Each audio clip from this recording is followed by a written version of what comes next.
आपको बताना चाहूंगी कि मेरे हाथ में यहाँ पर वक्फ बोर्ड का वक्फ एक्ट की किताब है। ये देखिए लिखा हुआ है ना, द वक्फ एक्ट। वक्त है 1995। ना, है ना, लिखा हुआ है ना, आप खुद पढ़ ले रहे हैं ना। लेकिन ये किताब हमारे भारत के लॉ के स्टूडेंट्स को नहीं पढ़ाया जाता है, उसकी बिल्कुल क्या नहीं पढ़ाया जाता है, छुपा के रखा जाता है। उसकी क्या रीजन है? उसकी रीजन ये है, इस किताब में कुछ ऐसे सेक्शंस हैं जो खतरे से खाली नहीं है, जिससे दिल धड़कने उठेगा। जैसे कि वक्फ बोर्ड अगर आप मेरी संपत्ति को आता है और कहता है कि नाजिया इलाही खान, ये आपकी संपत्ति हमें पता चली है कि ये वक्फ बोर्ड की संपत्ति है और ये आपका नोटिस है, आपको 3 महीने में ये संपत्ति खाली करनी पड़ेगी, तो मैं कोर्ट, देश के, भारत देश के कोर्ट में नहीं जा सकती। अच्छा।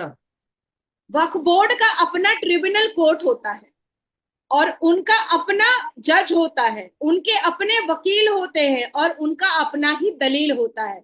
उनके पास एक ब्लूप्रिंट होता है मुगल के जमाने का।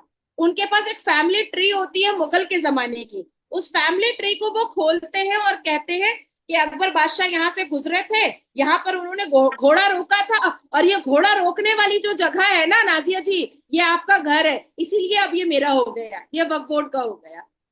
तो जज भी उनका, जजमेंट भी उनका, ट्रिब्यूनल भी उनका, कोर्ट भी उनका, वकील भी उनका। और इस तरह से उन्होंने हजारों लाखों संपत्तियां लोगों की हड़प करके रख ली। अब कुछ मिसालें मैं आपको दे देना चाहती हूँ जो आपको समझ में आएगा कि मैं गलत नहीं बोल रही। तमिलनाडु, तमिलनाडु का एक किसान था, 2021 की घटना है। तमिलनाडु का एक किसान था जिसने, जो अपने खेत को बेचना चाहता था, और वो बेचारा रजिस्ट्रार के पास गया और उसने कहा कि मुझे खेत बेचना है, अपनी बेटी की शादी करनी है।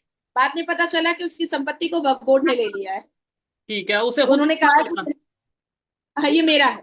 हाँ। ठीक है। अब फिर मैं तमिलनाडु की ही बात बता रही हूँ। तमिलनाडु का एक गांव है, उसमें वो उस पूरे गांव को वक्फ बोर्ड ने कहा कि ये मेरी संपत्ति है। वो यहाँ तक के 1500 साल की पुरानी पुरानी एक मंदिर है, उस मंदिर को भी कह डाला कि अरे ये तो पहले मस्जिद थी, हमारे बाबर साहब और अकबर अकबर मुगलों ने इसको इसको मस्जिद बनाया था, आप लोगों ने मंदिर बना दिया। भाई ये इसका पूरा पेपर है हमारे पास, ये 1500 साल पुरानी मंदिर है, नहीं ये पूरा मेरा है। अब मैं आपको, चलिए ये तो हिंदुओं की बात हो गई, लोग सोचेंगे कि मैं हिंदुओं की सिफारिश कर रही हूँ। हाँ। वक्फ बोर्ड ने मुसलमानों की भी जमीन हड़प की है। अब आप सोचिए, मुसलमानों की जमीन भी हड़प की है। अख्तर अली वर्सेस उत्तर प्रदेश वक्फ बोर्ड, अख्तर अली नाम के आदमी की कई एकड़ की जमीन वक्फ बोर्ड ने हड़प की। और उसके बाद फिर अपने ट्रिब्यूनल से, अपने ही कोर्ट से, अपने ही जज से, अपने ही जजमेंट से कह दिया अख्तर अली अब तुम यहां से निकल जाओ, ये जमीन वक्फ बोर्ड की हो गई। अख्तर अली 11 साल इंतजार करने के बाद न्यायपालिका पहुंचा और कहा, उसने चैलेंज किया वक्फ बोर्ड को, मुसलमान होने के बावजूद, कि ये वक्फ बोर्ड ये हड़प करने के लिए बैठा है, ये लैंड माफिया है, ये जिहाद चला रहा है, इसके अलावा कुछ नहीं चला रहा है। फिरोज खान वर्सेस उत्तर प्रदेश वक्फ बोर्ड, फिरोज खान साहब की जमीन, इन्होंने 4 साल लड़ाई लड़ी। ठीक है। अब इसके बाद आती है अनीस आयशा, मैं सबके जजमेंट को लेकर के अच्छा, बैठी हूँ, ये ये कोर्ट नाजिया के जी, जजमेंट को। ये वक्फ बोर्ड पूरे इंडिया में का एक मतलब वो बोर्ड है, या हर एक स्टेट का अपना अपना अलहदा से वक्फ बोर्ड होता है? ये मुझे थोड़ा सा क्लियर करिएगा, क्योंकि ऐसा होता है ना कि किसी स्टेट में कोई गवर्नमेंट, किसी स्टेट में कोई गवर्नमेंट, तो वक्फ बोर्ड भी फिर उस हिसाब से, या पूरे इंडिया का एक वक्फ बोर्ड है, फिर आगे उसने अपने ऑफिस या जो भी एक। पूरे इंडिया का एक वक्फ बोर्ड है और उसके बाद फिर उन्होंने अपनी अपनी शाखाएं बना करके रखी हैं हम्म। 28 राज्यों में। ऐसे ये कहते हैं, चिल्लाते हैं कि हम मुसलमान 20 करोड़ की आबादी में, पर शिया वक्फ बोर्ड अलग है और सुन्नी वक्फ बोर्ड अलग। अच्छा। ठीक है। ठीक है। अब इन्होंने सिर्फ हिंदुओं की जमीन या आर्मी की जमीन या रेलवे की जमीन नहीं हड़प की है, इन्होंने मुसलमानों की भी जमीन हड़प की है। और खास करके वक्फ बोर्ड की नजर मुसलमान बेटियों की जमीन पर सबसे ज्यादा होता है। जैसे ए अनीस आयशा, इन्होंने बहुत लंबी लड़ाई लड़ी है वक्फ बोर्ड के खिलाफ। ए हसना, इन्होंने बहुत लंबी लड़ाई लड़ी है वक्फ बोर्ड के खिलाफ। निजहत यास्मीन, इन्होंने बहुत लंबी लड़ाई लड़ी है वक्फ बोर्ड के खिलाफ। उसके बाद फिर अनीस फातिमा बेगम, इन्होंने पश्चिम बंगाल कोलकाता में बहुत बड़ी लड़ाई लड़ी है वक्फ बोर्ड के खिलाफ। उसके बाद फिर सलमान खान, ये हैं आपके तमिलनाडु के, इन्होंने बहुत बड़ी, 2023 में इनको जजमेंट मिला है इनके फैसले पर, इन्होंने बहुत बड़ी लड़ाई लड़ी है वक्फ बोर्ड के खिलाफ। शहनाज परवीन वर्सेस मध्य प्रदेश वक्फ बोर्ड, इन्होंने वक्फ बोर्ड के खिलाफ बहुत लंबी लड़ाई लड़ी है कि इनकी जमीन को हड़प कर लिया गया है। वक्फ बोर्ड की कुरीतियां अभी आप सुनेंगे तो आपकी आंखें फट जाएंगी। वक्फ बोर्ड, इलाहाबाद हाई कोर्ट के अंदर एक मस्जिद थी, बहुत पुरानी मस्जिद थी। वहां पर जो मुसलमान वकील होते थे वो नमाज पढ़ने के लिए जाते थे। अचानक से एक दिन सबने देखा कि वक्फ बोर्ड ने हरा हरा बोर्ड लगा दिया और कहा कि ये तो वक्फ बोर्ड की जमीन है। अब सारे जो बाकी के वकील थे वो खड़े हो गए, कहे कि हमें आपत्ति नहीं है कि यहाँ पर मस्जिद है, आप नमाज पढ़ रहे हैं, आप यहाँ पर खुतबा कर रहे हैं, आप यहाँ पर जमात खड़ी कर रहे हैं, हमें कोई आपत्ति नहीं है और बरसों से यहाँ पर था, आप करें, लेकिन आप इसको वक्फ बोर्ड की संपत्ति बोल करके कोर्ट के अंदर की जमीन को आप हड़प नहीं कर सकते हैं। अब क्या हुआ कि अब वक्फ बोर्ड जो है उनको आंखें दिखाने लगा। आंखें दिखाने लगा तो वकील भी भाई वकीलों से आंखें दिखाकर और उंगली उठा करके बात कभी नहीं किसी को करना चाहिए। अब उन्होंने एक याचिका दायर कर दी और याचिका में इलाहाबाद हाई कोर्ट के जज ने कहा कि भैया अब तुम ये मस्जिद ही हटाओ। अब वक्फ बोर्ड वाले अकड़ गए, बोले नहीं, हम तो, ये तो वक्फ बोर्ड की जमीन है, हम तो हटाएंगे ही नहीं, हमारे तो मुगलों ने छोड़ करके गए हैं ये जमीन। ये मामला चला गया सर्वोच्च न्यायपालिका, मतलब भारत के सबसे बड़े honourable supreme court of India में। सुप्रीम कोर्ट ऑफ इंडिया ने जब इंटरवीन किया तो सुप्रीम कोर्ट ने कहा बेटा हटा लो मस्जिद, इज्जत से हटा लो, क्योंकि अब तुमने गलत कर दिया। तब जा करके वक्फ बोर्ड ने एक रिक्वेस्ट की याचिका डाली और कहा कि ऑल्टरनेट में हमको कोई जगह दे दीजिए मस्जिद बनाने के लिए। तो ये तरीका होता है वक्फ बोर्ड वालों का वक्फ की जमीन को हड़पने का, और इसको चलाने वाले मात्र 200 लोग हैं पूरे भारत में, मात्र 200 लोग। ठीक हो गए, तो वो फिर कितने 2017 में 2017 में, अच्छा ये चीजें क्वेश्चन मार्क और डाउटफुल कब हुई? 2017 में ये वक्फ बोर्ड के जो मेंबर बैठे हुए हैं और चेयर पर जो सब कोई बैठे हुए हैं, इनकी आपस में लड़ाई हो गई थी। आपस में लड़ाई कैसे हुई कि कुछ मुतवल्ली, आप तो समझ रहे हैं मुतवल्ली, लेकिन भारत के व्यूअर्स को समझाने के लिए, मुतवल्ली मतलब मैनेजर, उसने क्या किया था कि मुतवल्ली मैनेजर ने कुछ संपत्तियों को बेच डाला अपने पर्सनल इंटरेस्ट के लिए, अपने पर्सनल फायदे के लिए। कुछ मुतवल्लियों ने वक्फ बोर्ड की संपत्ति में घर बना करके अपनी बेटी को जहेज में दिया। कुछ मुतवल्लियों ने उस वक्फ बोर्ड की संपत्ति को बेच करके अपने बेटे को विदेश भेजा पढ़ाई करवाने के लिए। तो आपस में लड़ाई हुई, और आपस में जब लड़ाई हुई तो ये बात चर्चाएं आम पर आई कि जो वक्फ बोर्ड बनाया गया था कि वो मुसलमानों के सोशल वेलफेयर के लिए काम आएगा, वो वक्फ बोर्ड में 200 लोग अपनी हुक्मरानी रख करके और अपने आप को शहंशाह समझ करके अपनी पर्सनल अय्याशी और अपनी पर्सनल लैविश लाइफ में इस्तेमाल कर रहे हैं। यहाँ तक के शोएब, मैं आपको ये भी बताती चलूं कि वक्फ बोर्ड की कई संपत्ति असदुद्दीन अवैसी ने भी हड़प करके रखी हुई है और उसके भी चीथड़े अब उड़ रहे हैं और वो जवाब नहीं दे पा रहा है। अब आती है बात वक्फ बोर्ड की कि अगर वक्फ बोर्ड ने मुसलमानों के सोशल वेलफेयर के लिए बना था, अगर वक्फ बोर्ड ने सोशल वेलफेयर के लिए काम किया होता तो क्या सच्चर कमीशन की रिपोर्ट के हिसाब से भारत के मुसलमान दलित से पीछे होते शिक्षा में? नहीं हो। मुसलमान आज खुद ही मुसलमान चिल्लाता है ना, मुझसे बातचीत करने से पहले आप लोग क्या सुनते थे कि भारत में मुसलमानों को बहुत अत्याचार किया जा रहा है, उनको खाने को नहीं है, उनको पहनने को नहीं है, उनको रहने को नहीं है। तो आप इसी मुसलमान के पास जब 9.4 लाख एकड़ जमीन है, 200 करोड़ से ऊपर का रेवेन्यू आ रहा है, आप सरकार से पैसा ले रहे हैं, तो फिर मुसलमान नंगा भूखा क्यों है? तो फिर मुसलमान जाहिल क्यों है? अब उसकी वजह मैं आपको बताती हूँ, ये भी सुनिए गौर से। उत्तर प्रदेश के आगरा में 8,436 प्रॉपर्टी वक्फ बोर्ड के अंदर में है, जिसमें 605 दरगाह, मजार और मकबरा बना हुआ है, ईदगाह 18 बना हुआ है, कब्रिस्तान 884 बना हुआ है, मदरसा 83 बना हुआ है, मस्जिद 580 बना हुआ है, स्कूल 0, स्कूल एक भी नहीं।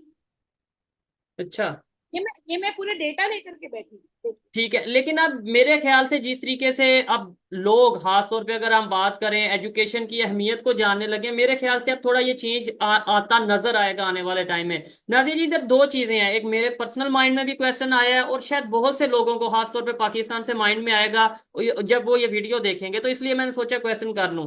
लोग ये सोचेंगे कि यार चाहे यूनिफॉर्म सिविल कोड हो, चाहे वक्फ बोर्ड हो, ये मतलब ये जो से जितने भी पार्लियामेंट के अंदर बिल पेश किए जाते हैं ये मुसलमानों के अगेंस्ट होते हैं, तो इसका मतलब है मोदी गवर्नमेंट मुसलमानों के अगेंस्ट है। लेट्स सपोज आपसे कोई ये क्वेश्चन करता है, आप उसका क्या आंसर करेंगे?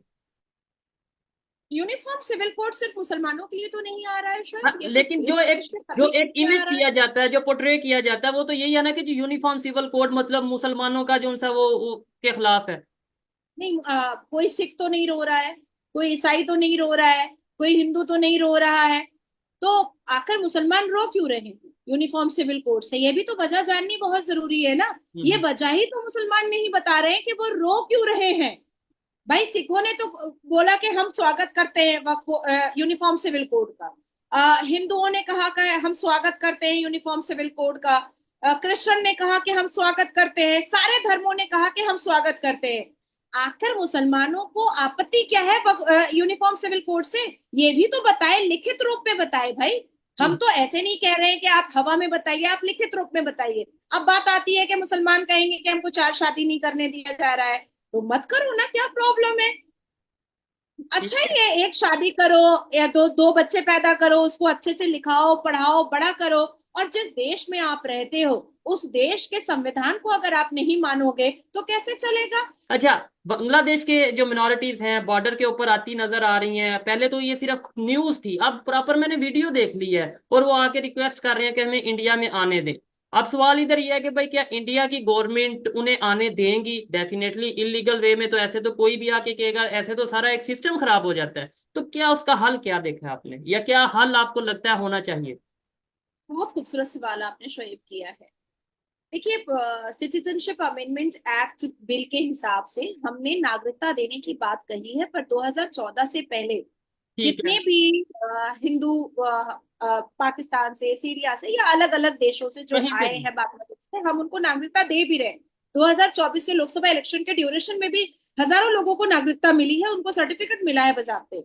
लेकिन अब बात यहाँ पर मान सम्मान की आ चुकी है। ये जो वीडियो है, जो लोग नदी के रास्ते से या जंगल के रास्ते से, जाहिर सी बात है, मरता क्या नहीं करता इंसान, अपने जान को बचाने के लिए, जाने। अपने अपनी बहू बेटी की आबरू को बचाने के लिए कुछ भी करने को तैयार हो जाता है। लेकिन आपने कल कल से लेकर आज तक में बांग्लादेश के ढाका के रोड पर, बांग्लादेश की गलियों में हरे कृष्ण हरे रामा का आपने आपने आवाज सुना होगा। जी, आपने लोग ढाका प्रोटेस्ट। के रोड पर आपने जय श्री राम का आवाज सुना होगा। मैंने और मेरे जो बड़े नेता हैं जैसे योगी जी, हम लोगों ने कहा कि अपने अधिकार को मांगना समझो, सीखो कैसे मांगा जाता है अपना अधिकार, आ जाना। ये कायरता की निशानी होगी। हम तो आपको सेव करेंगे, हम अपने अपने भारत में आपको शरण देंगे, लेकिन इलीगल तरीके से नहीं देंगे। वो तो आप बॉर्डर पॉसिबल क्रॉस नहीं करके आएंगे और हम आपको रख लेंगे, ये नहीं हो सकता है। आप सोचें कि आदरणीय प्रधानमंत्री जी ने एक कमेटी बनाई है जिसको डॉक्टर एस जयशंकर देख रहे हैं, और वो यूएन से डायरेक्ट बात कर रहे हैं कि हिंदुओं को बचाया कैसे जा सकता है। इसके अलावा सारे हिंदू, 1 करोड़ 28 लाख हिंदू बांग्लादेश के रोड पर जय श्री राम के नारे लगाए हैं, और उन्होंने कहा है कि हमें हमारा हक चाहिए और हमें हमारे हक से कोई भी बेदखल नहीं कर सकता है। मैं यही संवाद मैं पाकिस्तान के हिंदुओं को भी देना चाहती हूँ। नजरें झुकाकर मत जियो, घबरा कर मत जियो। जबान में अपना हक मांगने के लिए जबान में थरथराहट नहीं, जबान में गड़गड़ाहट होनी चाहिए। आपकी आवाज नीची नहीं, आपकी आवाज ऊंची होनी चाहिए। आपके अंदर डर नहीं, आपके अंदर जोश होना चाहिए कि आप अपना हक मांग रहे हैं। आप जो लोग ईरान में हिंदू रह रहे हैं, जो अरब में हिंदू रह रहे हैं, जो पाकिस्तान में हिंदू रह रहे हैं, जो अफगानिस्तान में हिंदू रह रहे हैं, जो जो श्रीलंका में हिंदू रह रहे हैं और जो बांग्लादेश में हिंदू रह रहे हैं, उन हिंदुओं को अब अटल होना पड़ेगा। अब उन हिंदुओं को यूनाइट होना पड़ेगा, उन हिंदुओं को अपनी आवाज उठानी पड़ेगी। कब तक? कब तक अपनी आंखों के सामने अपनी बहु बेटियों को लुटता हुआ देखेंगे? कब तक अपनी मंदिरों को, अपने देवी देवताओं को चूर होता हुआ देखेंगे और टूटता हुआ देखेंगे? इसलिए हमने उनको कहा हम आपके साथ, ठीक है। यूएन को हम आपके लिए खड़ा करेंगे और आप खड़े होइए और अपना हक मांगिए। यहां तक के मैंने राष्ट्रपति को चिट्ठी लिखी है और मैंने यूएन को चिट्ठी लिख करके मैंने मेल भी किया है कि बांग्लादेश में हिंदुओं को कोई तकलीफ ना हो, इसके लिए हिंदू देश वहां पर एक अलग एरिया बना करके दिया जाए जिसकी हिफाजत कोई पुलिस ना करे, बल्कि उसकी हिफाजत मिलिट्री और आर्मी करे, और भारत की आर्मी उस बांग्लादेश के हिंदू देश की हिफाजत करेगी। इसकी जिम्मेदारी मैं ले रही हूँ। ठीक है, इसके ऊपर आपने लास्ट वीडियो में भी डिस्कशन की थी, और मैं इस चीज से जो इन्होंने बोला है कि मिनॉरिटीज चाहे बांग्लादेश के हों, चाहे पाकिस्तान के हों, चाहे कहीं किसी ईरान के हों, सऊदी अरेबिया, दुनिया के किसी कंट्री के भी, इवन इंडिया की भी अगर बात करें, इंडिया में भी जो मिनॉरिटीज हैं, मुसलमान हैं, कोई भी लोग हैं, किसी भी कंट्री के हैं, अपने हक के लिए आवाज उठानी चाहिए, और जो भी किसी भी कंट्री का कानून है उस कानून के मुताबिक आपको काम करना चाहिए।